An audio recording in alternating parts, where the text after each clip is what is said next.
What's going on, guys, and welcome back to another video, and welcome to your stimulus check update, stimulus package, and infrastructure update and daily news report. So we actually have some good news. There's actually discussions of another stimulus check, and I want to bring up where these are coming from and why.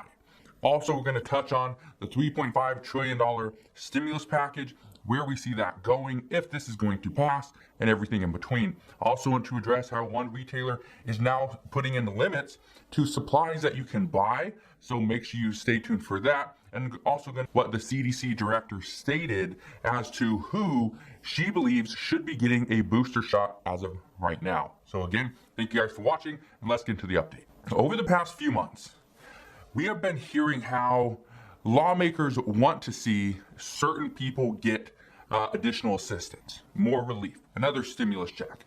Well, the reason for this, according to experts, is because if lawmakers can introduce different pieces of legislation into the $3.5 trillion infrastructure bill, or whatever bill they're trying to push, this could actually persuade their voters to keep them in office. So the talks right now aren't just, let's provide an additional stimulus check because, well, the American people need. That's not really the discussions at this point, because they say, according to multiple financial experts, that the American people didn't put all their money into savings. They didn't put all their money back into the economy. They put it into investments. They used the money to invest. Whether that was a good idea or not, we don't know. But that's where the money went. So here's where things are at right now. And Republicans do this. Democrats are doing this, but the things are starting to heat up very quickly at this point. Here's what we know. Democrats right now are doing everything in their power to try to bounce back from the issues that they've had recently. Now, according to one Senate aide, they are saying that discussions as of lately have been about providing more relief to certain groups that are more inclined to vote. And I can tell you just off the past maybe week, after seeing the issue with the Afghanistan withdrawal, that obviously was bad for Democrats. Seeing the issues down at the Mexican border, that's not great for Democrats. When you got Border Patrol on horses whipping Haitians that are running away, that's not looking good, okay? But here's what the groups of people that Democrats are wanting to provide for, that would be more inclined to actually vote for them, are seniors, parents, and now they're considering adding in an additional stimulus check to try to push those people over the top to make sure that they can vote for them. But there's another thing that they're trying to do. And here's something I want to bring up, to kind of bring to your attention. Democrats are trying to vote and put in place a corporate tax rate increase. They want to tax the rich. Well, who do you think are giving these politicians money to go and campaign? And certain individuals, right? Party members, supporters. That's who's giving these politicians some money. Well, experts now believe that the reason for another stimulus check and this is going to go to lower income earners, is because lower income earners are going to vote for the politician and the party that's going to provide for them. Well, this could actually pay off. This would actually provide, by giving a stimulus check to the lowest income earners, this would provide them with more possible grassroots funding. If you're not sure what grassroots funding is, okay? Grassroots funding essentially is money coming from an individual party member or supporter for a political campaign. That's what grassroots funding is. It's not the big donors. Okay? After looking at all this, okay, and hearing what this Senate aide was saying, after looking at all this, it does make sense. If the individual supporter doesn't have any money to put food on the table, keep a roof over their head, pay for inflated prices for medication, if they don't have any money to do this, then they definitely won't be contributing to any political campaign. There's just no possible way, because they don't have any funds to do that. So even though there could be provisions within the $3.5 trillion stimulus package that could be used to help keep Democrats in office, okay, and there's different things, right? The $1,000 debit card for seniors to help pay for vision, dental, well, that would be great. Lowering the cost of prescription medications, this will be very beneficial to elderly and people that are using Medicaid prescription drugs at this time.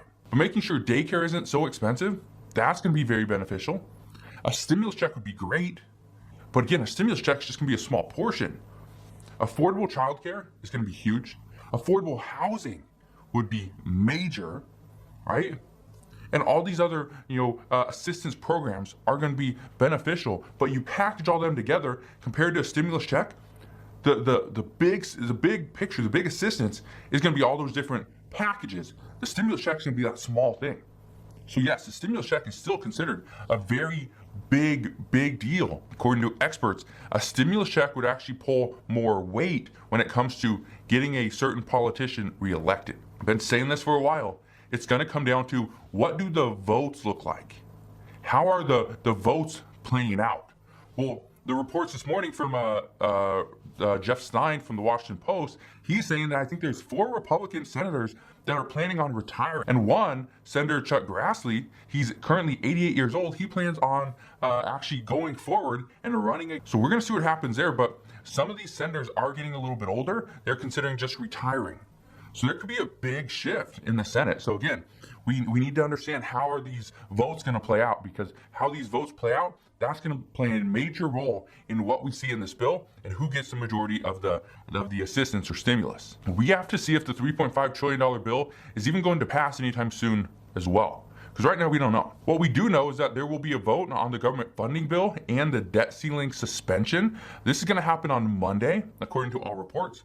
Monday is also the day that the House of Representatives is supposed to vote, or by Monday, on that $1.2 trillion bipartisan. Nancy Pelosi has said, though, she will not put the $1.2 trillion bill on the floor of the House until the $3.5 trillion bill passes. And here's one of the reasons why. It would look bad if Democrats push to get a bipartisan bill, and then Democrats go and vote against this bill in the House and it gets rejected.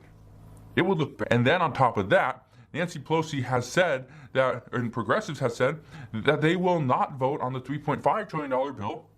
Okay? Again, just to kind of put all this stuff into perspective, it's just leveraging who is going to get what at what time.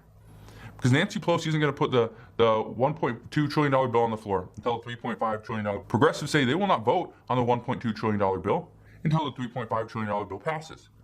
If Democrats and moderates vote against the $3.5 trillion bill, okay, then the $1.2 trillion bill isn't going to happen. But at the same time, moderates are saying, do not put the $3.5 trillion bill on the floor of the House, or we will pretty much go and tank this bill. So right now, it's which bill is going to pass first? And then will the next bill actually happen or not? And here, just to give you an idea, Senator Joe Manchin is back in the news. He's the one that's pushing against the $3.5 trillion bill because he wants to see it closer to $1.5 trillion. Remember, President Biden initially proposed a framework of a $1.7 trillion bill, not 3.5. So that is the reason why many Democrats are on board with a $1.5 trillion bill, because that is closer to what President Biden promised and proposed. But here's what we know. Right now, multiple senior Democrats are saying that they're not even close on a deal yet on the $3.5 trillion stimulus package. They say it will be October before this bill even gets voted on. Not passed, voted. So that's interesting right there, because again, this bill has to be voted on and passed in the House and in the Senate. The only thing that's passed right now is the budget resolution. That just gives them the opportunity to create this bill. That's it. So when people are saying that this bill already passed the House, it passed the House, but that was a budget resolution. It's a different. When it passed the Senate, again, that was a budget resolution, not the budget reconciliation. There's a big difference there. But here's what you need to understand, because just this week, okay, Senator Joe Manchin said he is serious about taking a strategic pause until 2022. He said that before the $3.5 trillion bill is even voted on, that right now they need a strategic. And he said last night that Medicare should not be expanded. He does not want to expand Medicare. But here's what you need to understand. When he left the Capitol building yesterday, he said, and I quote, "By 2026, you understand the trust fund is going to be simply asking, people there." But he also went on to say, "I want to make sure we are stabilizing what we have before we start going down this expansion role."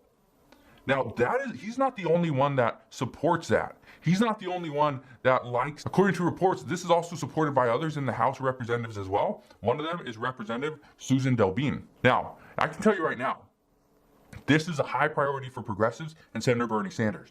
Bernie Sanders is already upset. He's already extremely upset that everything that he's been wanting to get into this bill is not going to be included. Immigration reform is probably not going to be included. So he's going to try to push for other things as well. This is one of them. Medicare is a high priority for progressives. And Senator Joe Manchin is pretty much saying that no, we need to put a strategic pause on the entire bill and that he does not support expanding Medicare simply because he wants to see it pretty much stabilize first because he doesn't want to see it insolvent in the next. Costco is again limiting certain purchases and purchasing limits. There's now limits on toilet paper, cleaning supplies, and bottled water. If you've been to Costco recently, you've probably seen this. Costco again is seeing major supply chain issues. They're seeing major shipping delay. You've probably seen the ports down in California. They're behind quite a bit. There's a lot of ships just sitting off into the water. And right now there's a very, very big shortage of truck drivers. So if you need a job, you like driving a truck, or maybe you've ever considered that, that would be a great thing to do right now because there is a shortage. There are certain companies that are paying way over what they should be just because they need more truck drivers. So now would be a great time to get. Experts also say that there's a shortage of computer chips, which we've obviously seen over the past year, but this is raising prices not only on new and used cars, but it's raising prices on basically anything with an on-off switch. Anything with an on-off switch uses a computer